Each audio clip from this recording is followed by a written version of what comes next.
I got an email a few months ago from a fellow named Joe, and Joe is an ex-Canadian Forces serviceman, I think, and what he was angry about was he had heard an Edmonton City police officer talking in a press conference with the mainstream media, with CTV, I believe, and he was talking about illegal gun manufacturing. So I think there was some reference to 3D printing. So there might be some nuance here, but he made a quote, and Joe took exception to it as a viewer and contacted the Edmonton City Police. He contacted CTV, I believe, and he contacted us. And he's like, hey, man, you can't say these kinds of things because it's irresponsible and it misleads people. So what this officer said was, he said, quote, and this is to my knowledge, this is what was said, with the handgun ban now in place, people are looking for alternate ways to obtain illegal firearms. And that's to imply, obviously, the reason why that rubs people the wrong way, people that know anything, obviously, is because the key source of illegal firearms, especially handguns, is not from licensed gun owners or even 3D printing. It's from illegal smuggling from the United States. In the case of Toronto City Police have said ad nauseum, like repeatedly over and over again for a span of years, that it's like anywhere from 90 to 97% of firearms that they take from criminals and find at crime scenes that came originally from the United States. They were illegally smuggled. Like almost all of them, basically all of them. And out of what's left, then you have stolen firearms. That used to be a larger number, but it's gotten less because they have ways of smuggling these things. And even when they don't smuggle them, next after that, so we're talking about less than a fraction of 1% are probably in equal proportion, on my experience, illegally manufactured firearms and straw purchasing. Like those two are a fraction of 1%.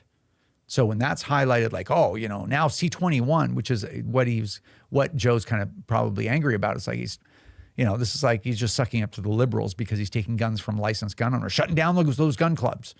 Get rid of those IPSC shooters, those Olympic shooters. Gotta wipe them out, right? That's what it sounds like he's supporting there. But yeah, and I mean, the only other thing I want to mention on this topic is that I was going to do I did do a segment for our TV show, but I was going to put a clip from, if you guys remember, Gun Ban Canada Exposed. So that was a 7-part limited series that the CCFR did and aired on. We produced it. And we aired that on Wild TV. And I'll tell you, to this day, it's some of the best work I think I've ever done. Not that it looks that great. Like, I mean, it looks okay. It looks like this, right? But it was every key argument in the gun debate researched and the facts brought forward, which nobody, in my opinion, to all of the different, key, talking points of anti-gunners or the key concerns, public safety concerns of Canadians, no one ever did all of them. And we did. And I'm very, very proud of that. So if you hadn't seen it, go to the CCFR YouTube channel, scroll down. There's a playlist somewhere there, and it's called Gun Ban Canada Exposed. It is 6 half-hour episodes made for TV, so they're 22.5 minutes long when you watch them online. And then episode 7 is an hour long for television, which is 44 minutes in online, because there's no commercials, right? So watch them. It's episode 2, I think, is the one that's Where Do Crime Guns Come From? So anyway, I looked at that one again. I'm like, man, this is really valuable. People should watch this. So if you haven't seen it, try to scrape up the time, because it's just going to make you a better in debates when you're talking to people. If they're like, well, crime guns come from, it's straw purchasing. You may be like, that's not true. And they're like, okay, tell me how. And you're like, well, I don't have those figures with me. It's like, watch that stuff and you'll know exactly how to debate. So it's still there. So anyway, I'm going to show you a clip. But oddly enough, this is me 35 pounds heavier was the first thing that struck me when I watched the clip. Anyway, I'm going to show you this clip. Check it out. When it comes to associating licensed gun owners with the acts of criminals, the topic of straw purchasing comes up. Somebody with a legitimate firearms license, and they'll purchase it legally with the intention of then reselling it illegally. If licensed gun owners are buying firearms and selling them to gangs, that's a problem at any level. And there have been some high-profile cases of that in the last few years. Keep in mind, there are 2.2 million licensed gun owners in Canada and thousands of so-called crime guns seized each year. So how often does straw purchasing happen in Canada?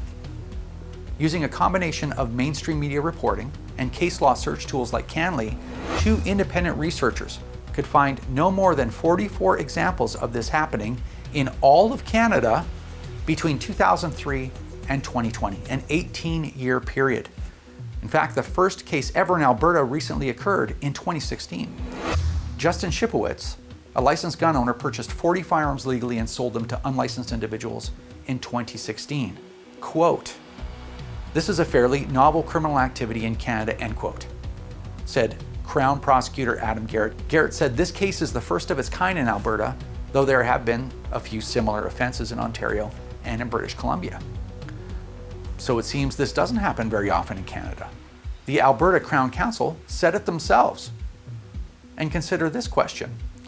Why would we be relying on independent researchers to determine the number of straw purchasing offenses in Canada in the first place? The answer is, no one is keeping track of them. Not the RCMP, not the Canadian Firearms Program, not NWest, not StatCan, nobody. Haha, it's Fat Rod.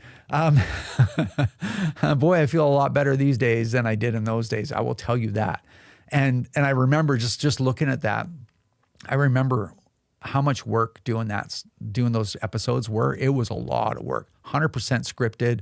It was really difficult.